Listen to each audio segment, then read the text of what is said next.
large enough, a small group of people working on a real challenge that, let's say, NASA or the Army is currently working on. And you let the Army continue to proceed using the procurement techniques that they typically use, the research and development techniques, and the program product development techniques they typically use. Let them keep running on that, but you have a small group of people that you want to select to create a team of teams, connect those people with other experts within the organization and external to the organization to come up with innovative solutions simultaneously. As the program is marching along, right, you have this other group of people that are looking at multiple alternative solutions simultaneously. This is basically teaching them how to do a set-based design approach.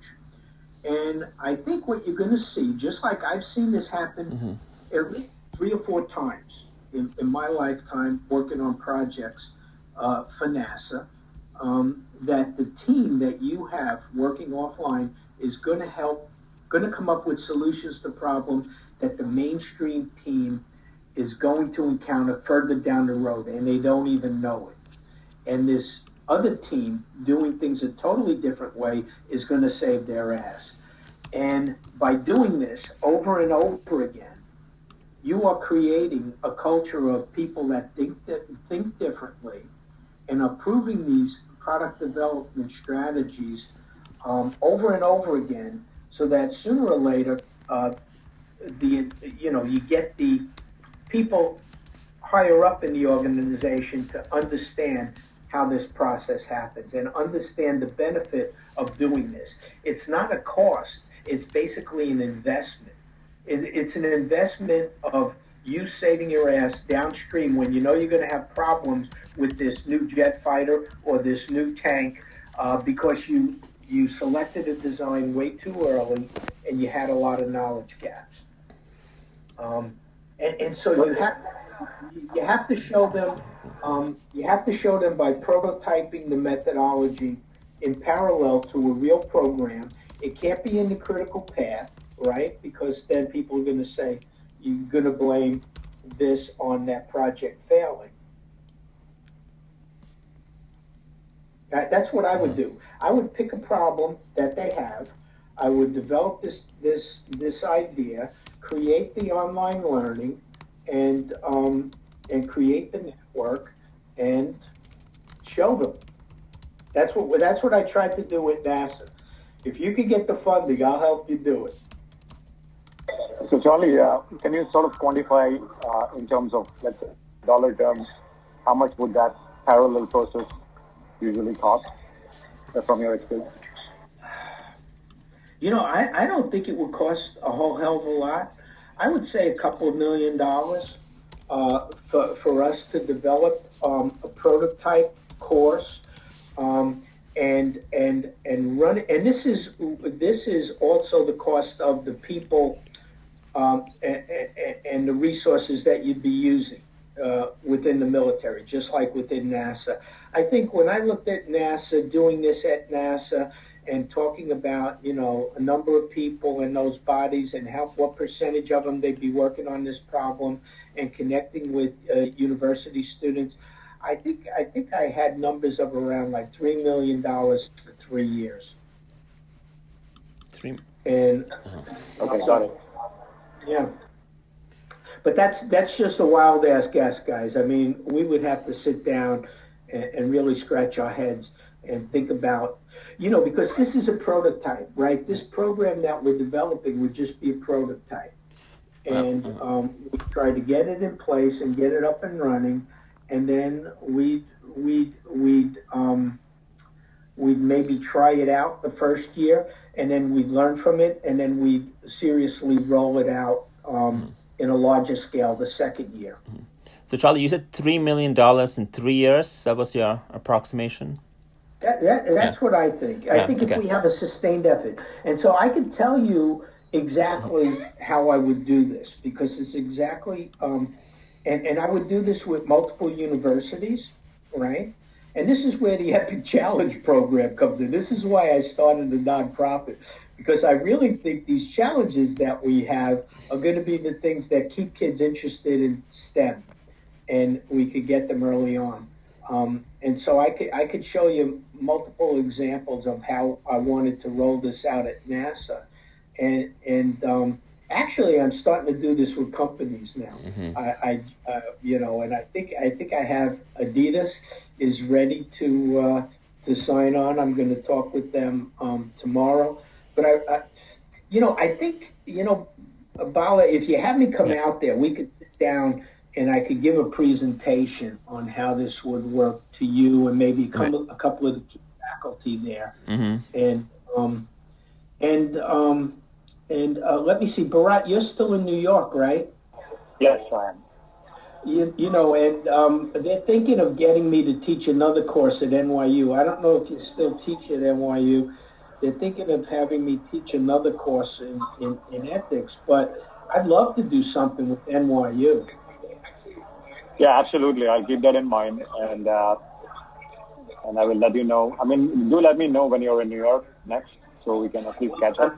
I'm going to be in New York actually the 18th to the 25th, but my girlfriend will kill me if I cram in any more business. You know how that goes? How that goes. So let's keep in touch, and maybe next time when you have more time, we could catch up. Yeah, and the other thing, Bala, I'm not too far away from Yeah, absolutely. Think you could have me come up there for a couple of days, and I'll sit down with some of you folks and we'll kick these ideas around. That'd be great, Charlie. Actually, where are you based, Charlie? I'm in Virginia Beach. Oh, okay. Close to Bala. Yeah, but 3 hours away. Yeah, it's pretty close. And actually, Charlie, we're getting a new dean start September 1st who was on the board of visitor of the National Defense University. And I'll definitely make an introduction between you and him, and it'll be good to meet as a group sometime in the fall. I'll let you know. Yeah, I think the timing is good. I haven't given up on NASA. I'm still trying to help fix NASA, and I have some good people that are really frustrated as hell, and we're losing good people. But I'll show you how these programs would work out. And I've been experimenting with these ideas with people at Boeing, for instance, and I'm on their board for some of their capstone programs. And so we're getting some good feedback. So, Charlie, I'm just curious, probably unrelated to our discussion. Have you seen a lot of poaching of NASA people by, SpaceX, Blue Origin, these kind of firms? I'm seeing NASA lose a lot of its sharp young people. And people like me that are ready to retire, they'll probably retire. And what I'm seeing is the really sharp people that were from my branch, that were technically sharp, they have great consulting jobs with Blue Origin and SpaceX. These people are highly valued, and they're getting the recognition and the attention that they should have gotten at NASA, but they're getting what they deserve now. And so what I'm seeing right now is that you're absolutely right, Bharat. I don't think we're going to be able to maintain the bright young people that wanted to go to NASA are now looking elsewhere. Yeah, I mean, it's possible that, these firms, they use NASA as a first entry point, and it becomes their pool from which to recruit from. Yeah, no, absolutely. I mean, it's, believe me, they're working these people to death in companies like SpaceX. These guys are totally overworked, and burnout rate is pretty high at SpaceX. So it's not a complete, fantasy job. I do know some people in high places at SpaceX and Blue Origin, and they're doing amazing work. But I still question their capabilities and their ability to have a psychologically safe environment where they're really tracking down and understanding the root causes of some of these key failures that I'm seeing. I'm a little bit worried. And not living in that culture, I can't tell you for sure if that's the case. Terrific. Just one clarification, Charlie. When I mentioned Elon Musk's name, you mentioned somebody else who was apparently an arrogant prick, but I couldn't get his name. Yeah, exactly. That was What was his name? Burt Rutan. Oh yeah, Burt Rutan. Okay, got I've it. heard crazy stories about him. Innovative guy. Right after the Columbia accident, this douchebag, he had one flight of his freaking composite plane there that he developed, and he was jumping up and down saying, "Scale composites 1, NASA 0." I wanted to fucking strangle that little bastard. Stupid with his stupid chops on the side of his head. Check him out. He's an arrogant SOB, and he wouldn't even know what composites was if it wasn't for NASA and the Air Force that did so much research work in composite materials. That freaking moron. Yeah. Wow. Thank you. No, but he's an arrogant bastard, and that's why he had problems. Virgin Galactic. Hopefully they won't kill anyone, but I don't know. Uh-huh. Thank you so much, Charlie. If you have any follow-up questions, would it be okay if we email it to you?